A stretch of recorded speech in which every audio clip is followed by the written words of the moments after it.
اسلام آباد سے اغوا کے خلاف سراپا احتجاج ہے۔ تھانہ نون کے علاقے سے 19 مارچ کو 2 بھائیوں کو اغوا کیا گیا تھا اور اس کے بعد 2 دن تک اسلام آباد ہائی کورٹ میں ریٹ درخواست سماعت کے لیے مقرر ہی نہیں کی گئی، اور پھر اس کے بعد جب مقرر ہوئے تو جسٹس راجہ انعام امین منہاس نے تھانے دار کو طلب کیا تھانہ نون کے، اور ان سے کہا کہ پیر کے دن آپ مکمل رپورٹ پیش کریں، اور آج پیر کا دن آ گیا اور جو مکمل رپورٹ پیش ہوئی اس پہ جسٹس انعام امین منہاس صاحب نے عدم اطمینان کا اظہار کر کے مزید 2 دن کے لیے معاملہ آگے چلا گیا اور اب کہا گیا ہے کہ آئی جی پولیس کو طلب کیا جائے گا۔ اس سارے عرصے میں اسلام آباد ہائی کورٹ کے اس معزز جج نے ایک بار بھی تھانہ ایس ایچ او کو حکم نہیں دیا کہ آپ ایف آئی آر کاٹیں، کیونکہ ایک جرم ہوا ہے اور اب 6 دن ہو گئے ہیں، 2 انسان غائب ہیں اسلام آباد کے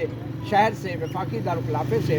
اور اسلام آباد ہائی کورٹ کے جج صاحب جو ہیں وہ ابھی تک ایف آئی آر بھی نہیں کٹوا سکے، اور یہ بھی ریمارکس دیے گئے کہ ایف آئی آر کٹوانے کے لیے تو نیچے جو 22A کی درخواست ہوتی ہے ماتحت عدلیہ میں، وہاں پہ جانے کی آپشن بھی موجود ہے۔ یہ پہلے کبھی نہیں ہوا، آپ نے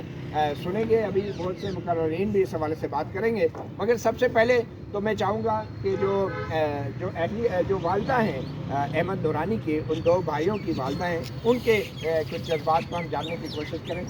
جی، آج دوسری بار آپ اسلام آباد ہائی کورٹ میں پیش ہوئے ہیں، تو آپ کو کیا امید یا کیا تاثر ملا ہے ہائی کورٹ میں؟ کسی قسم کی کوئی امید نہیں، ایسے لگ رہا تھا کہ وہ جج صاحب کلوز ہے جو پولیس ہے وہ اوپر تک جو حکم دے دیا کہ یہ ہمیں 2 دن دیں ہمیں۔ میں نے وہاں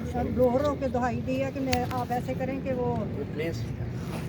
میں نے وہ دہائی دی ہے کہ آپ ہمیں آج کا دن دیں، آج بلائیں یا کل بلائیں، میرے بچوں کو اگر کچھ ہو جاتا ہے تو کون ذمہ دار ہے؟ یہ ہائی کورٹ ذمہ دار ہے یا یہ ریاست ذمہ دار ہوگی یا یہ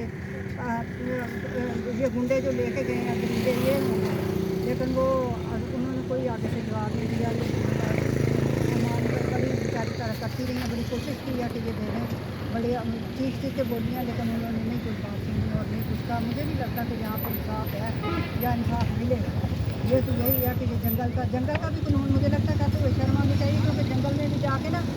بندہ سپورٹ بھی اپنی خود کر لیتا ہے اور اس کے ساتھ لڑ بھی لیتا ہے جو حملہ کرنے آتا ہے۔ یہاں پہ جو حملہ کرنے آتے ہیں نا ان کو ہم نہیں مار سکتے، وہ ہمیں مار سکتے ہیں، یہ ہمارے سپورٹی والے ہیں۔ بہرحال عدلیہ سے بھی بظاہر انصاف نہیں ملا ہے،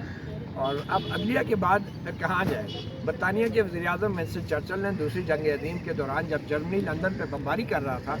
تو انہوں نے اپنے ایڈوائزر سے پوچھا کہ کیا ہماری عدالتیں انصاف کر رہی ہیں؟ تو ایڈوائزر نے کہا کہ بالکل ہماری عدلیہ آزاد ہے، انصاف کر رہی ہے۔ تو سر ونسٹن چرچل نے کہا تھا کہ پھر برطانیہ کو کوئی شکست نہیں دے سکتا۔ اس کے پیچھے بہت بڑا فلسفہ ہے۔ آج کی جو ہائی کورٹ میں کارروائی ہوئی ہے، سائرہ بشیر آپ بہن ہیں ان 2 بھائیوں کی جن کو اغوا کیا گیا ہے، احمد نورانی کی آپ سسٹر ہیں، تو آپ کو کیا آج اسلام آباد ہائی کورٹ میں دوسری پیشی کے موقع پہ تاثر ملا کہ کیا عدالت سے کوئی انصاف ملے گا؟ مجھے ایسا لگا کہ مجھے ہمیشہ سے جو پلیز ادارے ایسا لگ رہا ہے کہ یہ صرف ڈیلے کر رہے ہیں، مطلب انصاف تو شاید یہ کبھی دے ہی نہیں پائے نا، انصاف تو وہ کرنا چاہتے بھی نہیں ہیں، تو وہ ڈیلے کر رہے تھے۔ پہلے انہوں نے جان بوجھ کے مطلب تب پٹیشن کو سنا جب آگے ویکینڈ آ رہا تھا، تاکہ مطلب آپ کی تکلیف پرولونگ کر رہے ہیں نا وہ، اور اب کیونکہ وہ بہت آرام سے آج بلا سکتے تھے یا کل بلا سکتے تھے، لیکن ان کو پرواہ نہیں تھی۔ تو مطلب میرا سوال صرف یہ ہے کہ اگر ریاست جو غنڈہ گردی کرے گی اور جو عام شہری ہیں، جو معصوم شہری ہیں، ان کو کوئی لیگل رستہ بھی نہیں دیا جائے گا، مطلب کوئی ریلیف کے لیے کوئی لیگل رستہ نہیں ہوگا، تو پھر وہ کیا کریں؟ ریاست بتائے وہ کیا کریں؟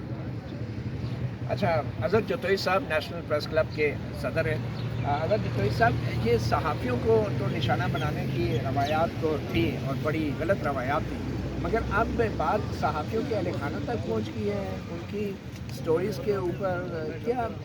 یہ کون سے معاشرے میں ایسا ہوتا ہے؟ اور پھر ہم پوری دنیا کو دعوت دے رہے ہیں کہ پاکستان میں آئیں، سرمایہ کاری کریں، یہاں پہ امن ہے، قانون ہے اور بول بالا ہے انصاف کا۔ تو یہ صحافیوں کے اہل خانہ کے خلاف جو کارروائی ابھی ہوئی ہے، جس نے بھی کی ہے، اس کے بعد آپ بطور صدر نیشنل پریس کلب کیا دیکھ رہے ہیں؟ آنے والے وقتوں میں صحافت کو کس قسم کے چیلنجز درپیش ہوں گے اور ہمیں کیا کرنا چاہیے؟ دیکھیے، صحافت کا تو پہلے سے بلا کرتا گیا ہے، اس کے صاف بھی